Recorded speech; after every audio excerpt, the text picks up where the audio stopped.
ఇక్కడ దుగ్గుపల్లి తాండాకి ఇక్కడ 1.4 కిలోమీటర్లు బీటీ రోడ్డు తార్ రోడ్ ఈరోజు దానికి పూర్తి చేయడం జరిగింది.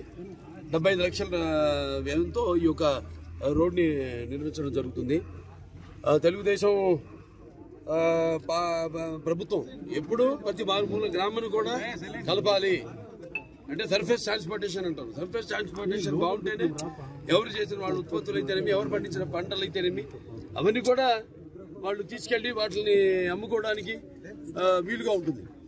అటువంటిది ఇక్కడ ముఖ్యంగా చూసాం పోయిన ప్రభుత్వం అప్పుడు ఎలా రోడ్లన్నీ గుంతలమయం అయిపోయాం, ఎలా ఒట్టి నేను అన్నట్టు కాకుండా ప్రయాణికుల ఆరోగ్యంతో కూడా వాళ్ళు ఎంతో చెలగాటం ఆడుకున్నారు. సరే ఇవాళ తెలుగుదేశం ప్రభుత్వం ఈ 6 నెలల్లోనే 30 కోట్ల రూపాయలు ఎన్ఆర్ఈజీఎస్ దాని కింద మరి మొత్తం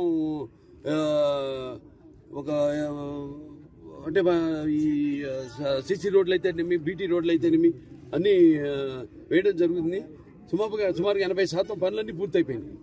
ఈ ఫిబ్రవరిలో మరొక 30 కోట్ల రూపాయలతో మళ్ళీ అంటే 3 మండలాల్లో కలిపి మళ్ళీ కూడా ఏదైతే టార్ రోడ్లు లేని వసతి లేని వాళ్ళ 20 గ్రామాలకి వాటికి కూడా ఈ యొక్క సీసీ రోడ్లు, బీటీ రోడ్లు వేయడం జరుగుతుంది.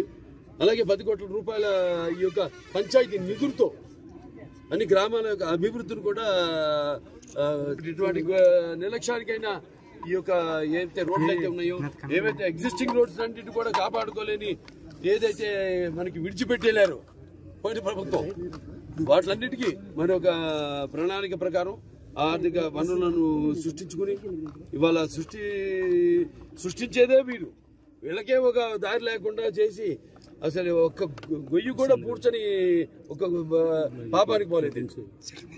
అలా ఇటువంటి పరిస్థితుల్లో ఇవాళ మొత్తం రాష్ట్రం అంతా కూడా ఎక్కడికక్కడ అన్ని రోడ్ల మరమ్మతులు అయితేనేమి, లేకపోతే ఈ యొక్క రోడ్లు ఈ లేని ఏవైతే గ్రామాలు ఉన్నాయో వాటికి సరైన రోడ్లు లేని గ్రామాలన్నింటి కూడా గ్రామాలని నిర్మించడం జరుగుతుంది. సో దానికి భాగంగానే ఈరోజు ఈ యొక్క రోడ్డు ఒక భూమి పూజ చేయడం జరిగింది. సో దీనికి సంబంధించి అందరికీ కాంట్రాక్టర్ గారు చెప్తున్నాను, అందరికి వేశారు, ఇక్కడ చేస్తున్నారు. సో సేమ్ గల్లిపల్లి అవునండి, ఎంతో మంచి బాగా చేశారు. అదే అలాగే బాగా త్వరగతిని కూడా పూర్తి చేయండి. క్వాలిటీ అండ్ స్పీడ్ రెండు ఉండాలి. సో అలాగే ఇక్కడ మన ప్రభుత్వ సిబ్బంది అయితేనేమి, మన జమాల్ బాషా గారు అయితేనేమి, లేకపోతే రమణమూర్తి గారు వాళ్ళతో కూడా ఎంతో యథారాజా తథా ప్రజ అంతే. ఎలా పని ఉంటే ఎవరైనా చిత్తశుద్ధితో చేస్తారు. సో ఇన్నేళ్ళు ఇప్పుడు మళ్ళీ మంచి అభివృద్ధికి చేయడానికి అవకాశం దొరికింది.